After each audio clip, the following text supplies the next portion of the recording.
네, 많은 뭐 있었지만 그 공연 전반에 대한 질문들이 있는데요. 먼저 공연에 대한 이 공연을 올리신 배호섭 연출가님에게 이 작품 준비하시면서 어떠셨는지 한번 이야기를 들어보도록 하겠습니다. 질문이 굉장히 광범위해서 무슨 얘기를 먼저 해야 될지 모르겠지만 일단 제 소감을 좀 말씀드리면 창극을 처음 이제 시도해보는 거여서 처음에 굉장히 걱정도 많았고 좀 긴장도 많이 되고 좀 이 모르는 길을 어떻게 찾아가야 될까 약간 이런 이제 그런 떨림이 있었는데 작업을 하면서 되게 주변 분들의 도움을 너무너무 많이 받았어요. 특히 이제 드라마 터그 해주신 정종님 씨랑 여기 이자랑 감독님 같은 경우는 워낙 창극계에서 판소리계에서 많은 활동을 해오셨던 분들이어서 저는 이분들이 가이드 해주는 대로 사실은 갔어요. 그래서 그런 좀 의지가 됐던 부분이 있어서 잘 이제 작업을 길을 잘 찾아올 수 있었던 것 같고, 그리고 창극단 배우들이 처음엔 좀 낯을 가려서 좀 엄청 소심하게 접근하고 이렇게 했는데 알고 봤더니 너무너무 사랑스러운 배우들인 거예요. 그래서 이분들의 에너지가 이 작품을 만든 것 같아요. 저는 약간 여기서 옆에서 이렇게 좀 도움을 줬던 역할이었지 않나? 이런 생각이 많이 들었고, 이 배우들의 힘이 정말 큰 힘이 됐던 것 같아요. 이분들이 거의 만든 거라고 저는 생각을 하고, 그리고 이 공연을 또 오늘 보면서 든 생각은 참 판소리가 갖고 있는 정말 아름다운 요소들이 너무 이 공연에서 잘 살아난 것 같아요. 그래서 저기 이제 이자랑 감독님한테 제가 사적으로는 쑥스러워서 얘기를 잘 못했지만 하여튼 너무 음악을 잘 만들어 주신 것 같아요. 그래서 판소리를 잘 모르는 사람들도 와서 이 소리가 이렇게 좋고 재밌는 거구나를 좀 알 수 있게 되는 그런 공연이 된 것 같아서 그 지점이 저는 좀 보람차고 뿌듯한 것 같습니다. 네, 많은 아주 광범위한 이야기를 해주셔서 감사합니다. 그러면 이제 또 이자람 음악 감독님 또 자창 또 해주신 감독님께서 소감이 어떠셨는지 먼저 한 말씀 하시면 그 다음에 질문들을 이어가도록 하겠습니다. 네, 오늘 공연 보면서도 너무너무 즐거웠고요. 창극단 작업이 제가 5번째더라고요. 근데 그간의 작업도 매번 힘든 만큼 보람찼었는데 이번에 그 보람의 부피가 엄청 커다란 것 같습니다. 그리고 제 지인이 말하기를 이제 창극단 사람들을 사랑하게 됐네? 라고 말을 해주더라고요. 그만큼 작업 시간 동안 함께 보낸 시간도 너무 좋았고요. 그리고 진짜 알라리 시간 사이사이를 엄청 꽉꽉 채우면서 연습을 진행하셨는데 그 속에 같이 있다 보니까 정말 마음이 함께가 되더라고요. 정말 행복한 작업이었습니다. 네, 감사합니다. 네, 질문들이 엄청 올라오고 있는데 먼저 모니카님께서 이런 글을 남겨주셨어요. 아마 연출님께서 대답하시면 좋을 것 같은데, 용이 날아가면서 소가 따라가는데 108마리인 건 불교에 대한 의미인가요? 아니면 다른 의미가 있나요? 라고 물어보셨습니다. 여기 이야기 나오는 여러 가지 숫자라든지 이름이라든지 뭐 캐릭터도 그렇고 이런 거는 대체로 꼭 불교는 아니고 이쪽 서역에 있는 약간 영적인 것을 추구하는 문화 속에서 있는 그런 상징들이 많아요. 우리는 이제 불교 문화에 익숙해져 있으니까 보통 그렇게 받아들이는데 꼭 그것만 아니고 종교적인 것보다는 한 개인이 영적인 어떤 진리를 찾아가 수행하는 어떤 이 문화권에서 여러 가지 이제 저희 모티브들을 가져왔어요. 그래서 108이라는 숫자도 그렇고 소에 대한 의미도 그렇고 뭐 용도 마찬가지고 그런 설명하긴 그렇지만 대체로 그렇게 하여튼 의미들이 있다고 보시면 될 것 같습니다. 네, 음악 감독님께 질문들이 많이 올라오고 있는데요. 이 이야기를 만들게 된 시작이 무엇인지 궁금합니다 라고 쓰셨는데, 제 느낌에는 아마 음악을 시작하게 되고 이 음악을 만들게 된 어떤 동력이 어떤 것이셨는지 많은 분들이 좀 궁금해 하고 계세요. 보통 작창이나 작곡을 시작할 때 모든 동력이 100% 텍스트에 있습니다. 그래서 대본을 받자마자 이 대본이 저에게 주는 영감을 빨리 캐치해야 되고요. 그리고 작가님께 계속 질문했어요.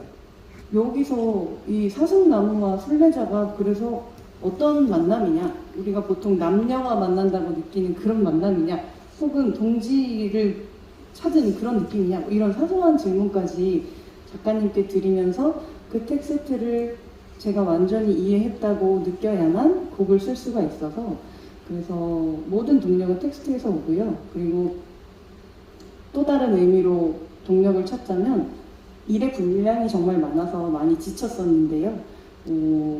그럴 때는 잠깐 저 3일 정도 스스로에게 파업을 했었습니다. 이 작업 기간 동안 쉬면서 다른 사람이 쓴 이야기를 읽으면서 또 이야기 속에서 힘을 얻고 그렇게 다시 이 이야기로 돌아와서 이 이야기를 잘 음악적으로 완결시켜 주는 데 집중했었습니다. 네, 음악적으로 궁금한 게 많으신가 봐요. 입시생님께서 네, 피아노를 안 쓰신 이유, 또 어떤 악기 위주로 소리를 살렸는지 악기 사용에 대해서 좀 궁금해 하시네요. 일단 저희 피아노와 비슷한 하모니움이라는 인도 악기가 저기 와 있어요. 이 공연을 위해서 인도에서 직접 수입해서 기다려서 사용한 악기고요. 건반이 아마 44개 정도 있는 악기인데요. 그렇지만 피아노처럼 사용하지 않고 소원나무라는 어떤 상징을 소원나무를 상징하는 사운드로 사용을 했고요. 각 악기마다 캐릭터와 상황을 도와주는 정도로만 사용을 했습니다. 이를테면 물고기 같은 경우는 검은고가 어떤 보통 국악에서는 루프 계속 어떤 모양의 멜로디를 반복하는 것을 하진 않아요. 선율이 계속 흐르는 식이거든요. 근데 이번 공연에서는 그렇게 반복되는 루프를 만들어서 그 위에서 좀 물고기가 물결에서 놀듯이 소리를 짰고요. 그런 식으로 또 주머니가 열릴 때 그 마법을 부리는 순간 있죠. 그때는 최대한 공간을 비우고 운라라는 악기 사운드로만 마법을 부려서 사슴이 다리가 생기는 장면을 연출하진 않았고 음악적으로 만들었고요. 그런 식으로 인물과 그 인물이 처한 상황에 굉장히 집중하면서 그것을 최대한 도우려고 노력하면서 악기 선택을 하고 리듬을 선택했습니다. 네, 입시생님께 좋은 답변이 된 것 같습니다. 네, 연출님께 좀 궁금한 게 있는 것 같아요. 이응님께서 네, 연극 연출을 해오시다가 이번에 창극 연출을 시도하게 되었다고 하셨는데 이번 작업하면서 창극 혹은 판소리에서 발견하신 연출 차이점이나 흥미로운 요소가 어떤 점이 있었는지 궁금합니다 라고 하셨습니다. 일단 판소리의 형식이 갖고 있는 것 중에 되게 재미있는 거가 이야기를 이렇게 들려주잖아요. 그때요 뭐 누가 나타났는데 그러다 갑자기 뜬금없이 노래를 막 하는 거예요. 그러니까 말이랑 노래가 경계가 되게 낮아요, 턱이. 그래서 금방 거기 들어갔다가 또 노래를 하다 갑자기 중간에 막 안일이를 하기도 하고 또 그런 노래의 영역이랑 말의 영역이 거의 같은 레벨에서 왔다 갔다 한다는 게 너무 재밌었고 또 하나는 말로 또 연기로 풀 수 없는 게 노래 하나면 그냥 해결되는 게 너무 많은 거예요. 그게 너무 재미있었어요. 그래서 뭔가 말로 하면 되게 막 어색하고 뗀뗀하고 이런 장면들이 노래 하나로 너무 아름답고 그 재미있게 해결되는 그런 걸 보면서 아 이게 음악이 갖고 있는 힘이 아닐까? 그 판소리가 갖고 있는 굉장히 큰 장점이 아닐까? 라는 생각이 많이 들었고 그것들을 조금 많이 장면들을 이어가는데 좀 좋은 역할을 했던 것 같아요. 네, 지금 음원 내달라고 지금 톡방이 난리가 났어요. 몰라타령 최고님도 막 몰라타령 음원으로 내주세요. 노동요로 쓰고 싶습니다. 막 이렇게 하셨는데 네, 사슴나무님께서 입장을 하셨어요. 사슴나무님께서 그 음악 감독님께 주로 혼자서 하는 소리를 많이 자창하셨던 것 같은데 이번에 여러 사람이 함께 하는 소리를 만들면서 어떤 점을 좀 중점으로 두셨는지 궁금해 하시네요. 해보고 싶었었어요. 굉장히 오래전부터. 여러 사람의 소리꾼이 있을 때 뮤지컬은 앙상블과 함께 이렇게 힘을 쫙 실어주는 장면들도 있는데 창극에서 그걸 보고 싶다. 물론 이전에 태양별이나 흥보시에서도 했었지만 그것을 좀 본격적으로 사용해보고 싶은 욕심이 있던 차에 이번 작품을 만났고요. 그래서 길을 떠나가고 여러 캐릭터가 나온다는 것을 알고 오케이, 지금이 그때다. 나는 이것을 해볼 수 있다. 그래서 정말 마음껏 합창곡을 썼고요. 근데 배우분들이 너무너무 소화를 잘해주셔서 저 배우분들과 악사분들께 매일같이 엎드려 절하고 싶은 심정입니다. 정말 너무 표현을 잘해주셨어요. 네, 답이 아마 됐을 것 같고요. 그 연출님께 또 묻는 질문이 하나 있어요. 저희 마지막 부분에 나는 아무것도 아니다 라는 부분은 어떤 의미가 있었는지 궁금합니다. 네, 대체로 이해했다고 생각하는데 그 부분의 해석이 개인적으로 좀 궁금하시다고 하고 저도 좀 궁금하기도 해서 넌 아무것도 아니다 어떤 의미를 좀 두셨는지 궁금합니다. 일단 이 첫 번째 의미는 이 달리기들이 이야기를 해주죠. 어떻게 두려운 생각을 없앨 수 있어요? 라고 할 때 인사하는 거랑 똑같아. 너의 두려운 생각이 나타나면 그걸 그냥 잘 바라보고 바라보면서 이런 마음을 가지면 돼. 너의 네가 보고 있는 그 두려움 너는 아무것도 아닌 거야. 라고 인식하는 순간 그게 사라진다는 거죠. 그게 이제 첫 번째 그 말이 갖고 있는 의미고 그것이 이제 다른 곳으로도 이렇게 계속 확장이 되는 것 같아요. 그래서 그 나에 대한 이야기이기도 하고 또 내가 직면하고 있는 이 삶에 대한 삶에서 겪게 되는 행복이나 불행한 것들 이런 거에 대한 또 이야기이기도 하고 우리는 행복한 순간에도 불행한 어떤 것들을 또 생각을 하잖아요.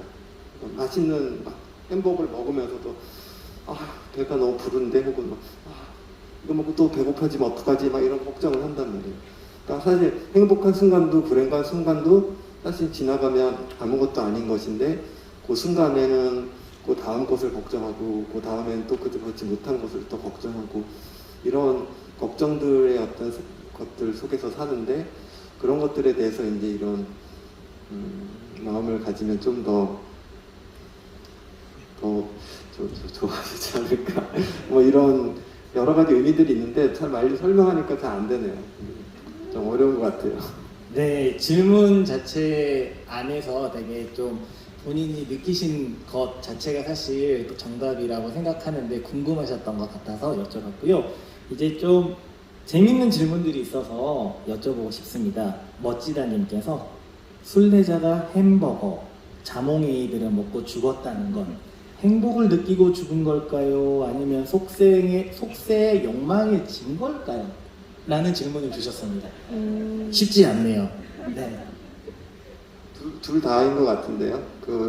맛있는 거 먹고 싶은 거 먹었을 그 순간 행복했고 그 다음에는 갑자기 그 사이에 끼어든 자기 두려움 때문에 자기 어떤 욕망 때문에 또 죽게 된 거니까 두 가지가 다 있는 것 같다는 생각이 드네요. 네, 그 여의주님께서 또 입장을 하셨는데 연출가님과 자랑님 두 분께 질문을 동시에 드립니다.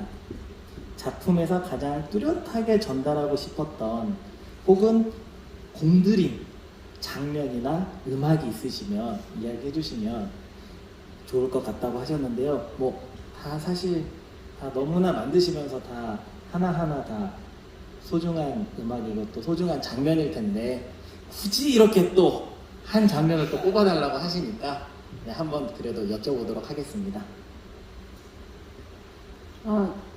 저는 정말 다 모든 곡이 제 새끼 같아서 너무 소중하고요. 그런데 공을 들인 장면이 있긴 합니다. 그 마음을 들여다본다라고 느리게 시작해서 아무것도 아니다 하고 이렇게 끝나는 그 긴 시퀀스 동안 사실은 이 말이 작가가 하고 싶은 말이 아닐까라고 저는 해석을 했었고요. 그래서 굉장히 느리게 마음을 들여다보는 처음 마음을 들여다본다 그 첫 6장단에 굉장히 공을 들였습니다. 그래서 그 달지기들이 하는 말 그저 바라보라 하는 그 순간순간들이 다 그 한 강강, 느린 진양 육박 안에다가 꽉꽉 담듯이 작업을 했었습니다. 저는 꼭 공들인 장면이라기보다도 연습을 하다가 제가 어느 순간 이렇게 마음에 와닿는 순간이 있었어요. 그게 언제였냐면 맨 마지막에 그 소리꾼들이 다 같이 부르는 노래가 있잖아요.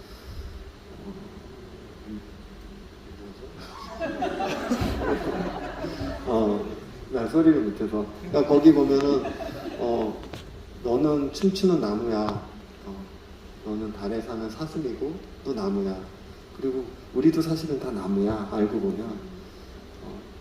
그리고 다 지나가면 단계가 거치면은 사실 저기 산이 있었어. 근데 우리 산을 못 보고 있었는데 오늘 안개가 거치게 되면 거기 산이 있어. 그게 바로 우리 삶이야. 약간 이런 노래를 부르는데 그때 춤을 추거든요. 그 춤이 어디서 나온 거냐면 고성욱광대의 기본 춤을 배우들이 진짜 지금 2달이 넘었죠. 2달 동안 매일 그걸 췄어요. 처음부터 배워가지고. 근데 그 춤을 그냥 마음대로 추게 하는 거예요. 그 노래할 때. 근데 어느 순간 연습실에서 그 춤을 이렇게 설렁설렁 추면서 노래를 하는데 갑자기 어느 순간 제 가슴에 이런 그런 어떤 12현이 막 진동하는 느낌이 있었던 거예요. 그래서 그 순간 저는 좀 깜짝 놀라고 어떤 그 노래의 의미라든지 뭐 곡조 이게 아니라 그 순간 그 배우들이 갖고 있는 총체적인 어떤 존재감이 저를 막 흔들었던 것 같아요. 그래서 그 순간이 저는 되게 좋았던 기억이 있고 오늘도 공연 보면서 거기서 좀 이렇게 많은 위로를 받았던 것 같아요. 네, 지금 또 너무 궁금한 게 있으셔서 광부님과 이윤우님께서 같이 이렇게 질문을 해주셨어요. 물고기가 용이 되었다고도 하고 흙에 묻혔다고도 소리꾼들이 말해주는 건 물고기의 운명을 보여주며 시간과 운명이 반복되고 있는 것으로 보아도 될까요? 라고 물어보셨는데요. 뭐 사실 관객분들이 느끼는 대로 생각하시는 대로 생각하시면 되지만 그래도 계속 반복적으로 물어보셔서 제가 한번 읽어보았습니다. 어떻게 혹시 생각하시나요, 연출님? 제가 된다 안 된다 말씀드리긴 그렇고 그냥 거기 그렇게 저는 그렇게 생각 못 해봤는데 좋은 해석인 것 같은데요. 고맙습니다. 네, 광부님, 이효리님 고맙습니다. 네, 나무새님께서 이번 작품을 준비하면서 창극단 단원뿐 아니라 뭐 객원 단원까지 함께 했는데 오디션은 어떻게 진행하셨는지요 하셨는데요. 이번에 무대에 오른 소리꾼들은 다 국립창극단 단원분들이시고요. 연주하시는 선생님들도 창극단 연주 악단 선생님이시고 두 분의 객원 연주자가 있으셨어요. 한솔립 선생과 김정민 선생님 이 두 분께서 하셨고 거의 다 지금 창극단 단원 선생님들이 했고 이번 무대에 아마 신입단원 세 분이 올라오셔서 처음 뵈셔서 혹은 뭐 오랜만에 뵈셔서 아마 객원이라고 생각하실 수도 있는데 모두 다 국립창극단 단원분들이 배우로 공연을 했습니다. 네, 음악감독님께 또 질문이 왔는데요. 그 작창과 음악감독을 하면서 무대에 함께 하고픈 마음은 어떠셨고 향후 배우로서도 함께 할 생각은 없으신지요? 라고 하셨습니다. 지금 엊그제 막이 올랐고요. 오늘 밥 먹으면서 나도 무대에서 빨리 소리하고 싶다 이랬어요. 너무너무 보기 좋고 부럽고 너무 기분이 좋고요. 근데 이번 공연에서 제가 조금 스스로 변한 게 있다면 예전에는 무대에서는 다른 소리꾼에 대해서 일정한 관심 이상의 큰 관심이 없었던 것을 이번에 알았어요. 이번에 제가 관심이 이만해져가지고 이 개개인의 소리꾼이라는 존재가 너무 아름답고 너무 사랑스러워서 와, 소리꾼들하고 함께 시간을 보낸 게 정말 감사하다라는 생각을 이번에 좀 찐하게 하고 있습니다. 다시 이 질문으로 돌아가면 그런 소리꾼들을 보면서 두 가지 마음이 계속 들어요. 진짜 예쁘다, 아이고 잘한다, 우쭈쭈쭈 이런 마음과 나도 얼른 무대에 서고 싶다라는 마음이 계속 객석에서 함께 이렇게 진동을 하고 있습니다. 네, 오늘 제가 음악감독님 옆에서 공연을 봤는데 무대 위로 올라가실 것 같은 에너지가 막 느껴지셨어요. 이렇게 함께 정말 소리꾼들을 바라보면서 되게 애정이 느껴졌던 그런 공연이었던 것 같고요. 김닭당님께서 코끼리가 굉장히 인상적이었는데 왜 물고기가 아닌 코끼리로서 연출하셨는지, 또 코끼리의 의미는 무엇인지 궁금합니다 하셨습니다. 글쎄요, 저도 궁금합니다. 그 코끼리는 왜 코끼리가 나왔는지 사실 저도 잘 모르고요. 다만 코끼리가 인도 신화에서 갖고 있는 의미가 있어요. 그 코끼리 신을 인도에서는 가네샤 신이라고 하는데, 이름이 가네샤라고 하는데, 이 신은 시바 신의 아들인데 시바 신이 실수로 자기 아들 목을 자르는 바람에 어떡하지, 이걸 살려야 되는데 하서 지나가던 코끼리 목을 잘라서 붙인 거예요. 근데 이제 그런 탄생 신화가 있는데, 이 코끼리 신은 인도 사람들한테 엄청 인기가 많아요. 인기가 많은 이유가 뭐냐면, 가네샤는 인생의 어떤 역경, 어려움, 그런 장애물들을 없애주는 그런 신이라고 믿고 있어요. 그래서 코끼리 신에 대한 어떤 그런 의미가 있는데, 여기서는 코끼리가 결국 이 인물들이 수미산으로 올라가는데 그 과정에서 갑자기 나타나거든요. 뜬금없이. 왜 나타나는지 모르지만 어쨌든 이 중간에 이 건널목을 건너게 해주는 그런 과정에서 코끼리 신이 나타나는 게 좀 어울리지 않을까, 이런 생각이 들었던 것 같아요. 네, 캐릭터에 대한 어떠한 궁금증이 많으신 것 같아요. 나무를 두 명의 여인으로 표현한 이유는 또 무엇인지 하시네요. 저희 사슴나무 말씀하시는 것 같은데, 두 명의 여인으로 표현한 이유는 또 무엇이냐고 여쭤보시네요. 자꾸 어려운 질문을 하셨어. 사실 이 사슴나무와 관련된 설화는 인도에서 온 건데, 원래는 이렇진 않았어요. 근데 저희가 이제 이 창극단 여기에 맞게 이야기를 좀 다시 바꾸다 보니까 어떤 두 사람의 어떤 사이의 어떤 사랑에 대한 이야기로 바뀌게 됐는데, 그게 남녀 간의 사랑이면 왠지 어울리지 않는 거예요. 이 이야기 이 흐름에서. 그래서 사실 성별이 중요한 게 아니고, 그냥 사람과 사람 사이에서의 어떤 그런 끈끈한 어떤 인연을 이제 엮여져 있는 사람에 대한 이야기인데, 그것을 굳이 남녀 간의 사랑으로 만들어 버리면 우리가 상투적으로 그렇게 생각해 버리게 될 것 같아서, 그냥 이제 그냥 이렇게 두 사람의 사랑의 의미로 이렇게 하다 보니, 그때 다행히 캐스팅된 분이 여자분이어서 여자로 된 거고, 이렇게 좀 전환이 그런 식으로 흘러간 게 있는데, 꼭 그런 어떤 남녀 간의 사랑에 얽매이는 의미는 아니길 바랬어요. 그래서 그렇게 됐던 것 같아요. 네, 질문들이 올라오고 있었는데요. 저희 작품 소식을 듣고 반년 정도를 기다리신 분이 계시네요.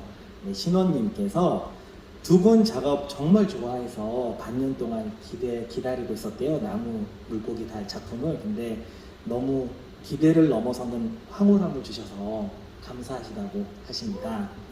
네, 그러면서 이제 배우섭 연출님께 질문을 주셨는데요. 연극 휴먼 푸가나 국립극단에서 진행한 쇼케이스 다다른 길목에서를 보면 기존의 소재나 장르를 재감각하는 작품을 만드는 과정의 중요한 부분으로 다루신다는 생각이 드신다고 하네요. 이번에도 판소리랑 작업하면서 그런 작업을 하셨는데, 네, 이에 대한 창극단 단원분들의 반응이 좀 궁금하시다고 하네요. 사실 이번 작업은 저한테는 조금 전통적인 방식으로 돌아간 셈이긴 해요. 기존에 했던, 좀 전에 얘기했던 휴먼 푸가나 뭐 다다른 길목이랑 조금 다르게.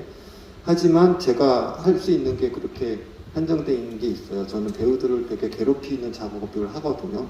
몸을 많이 움직이게 하고 좀 힘들게 만드나 봐요, 제가. 근데 창극단 배우들은 제가 만나본 배우들보다 확실히 몸을 덜 사용하는 그런 분들이어서 제가 조금 이렇게 거기 맞추긴 했어요. 그래도 움직이셔야 될 것 같아서 초반에 한 달 동안은 한 1시간 정도 몸 움직이는 훈련만 했어요. 탈춤 1시간도 더 한 적도 있고 탈춤도 추고 그 요가도 하고 깔라리 빠야트라는 인도 무술도 했어요.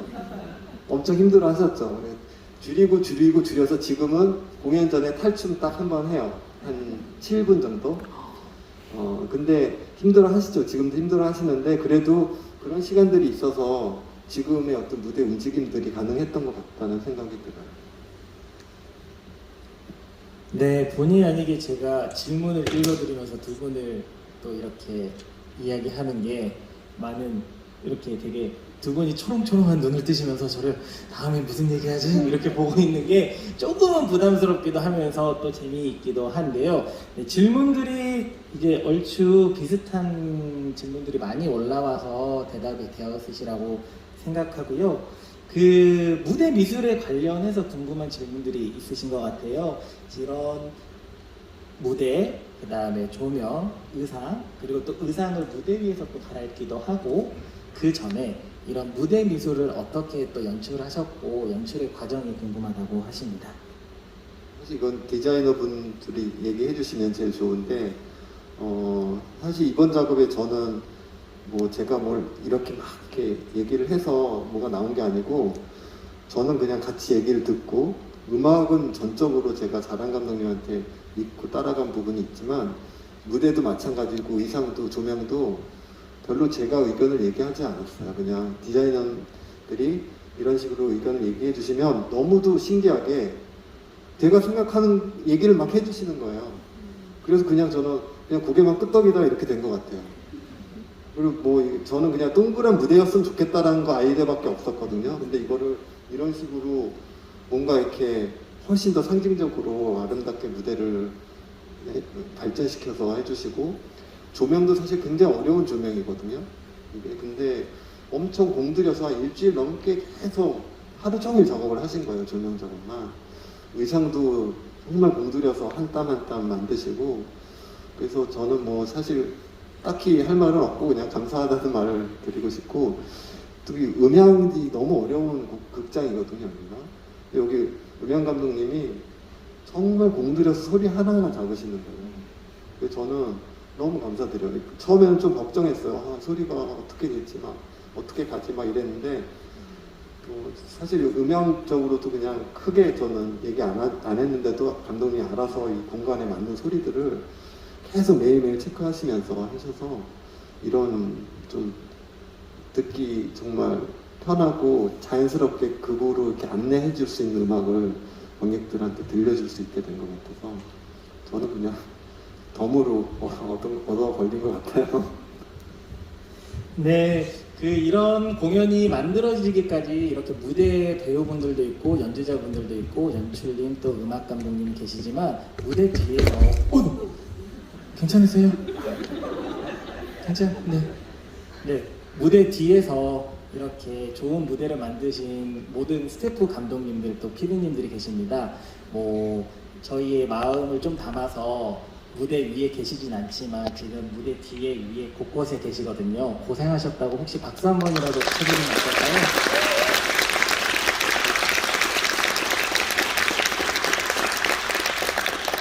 네, 저희 질문을 얼추 제가 다 이야기한 것 같고요. 창극 나무 물고기 달 공연이 계속 있습니다. 여러분들 입소문 좀 많이 내주시고 네, 끝까지 공연 많은 사랑 부탁드리고 여러분들의 사랑이 있다면 또 다시 공연하는 날이 있지 않을까 싶습니다.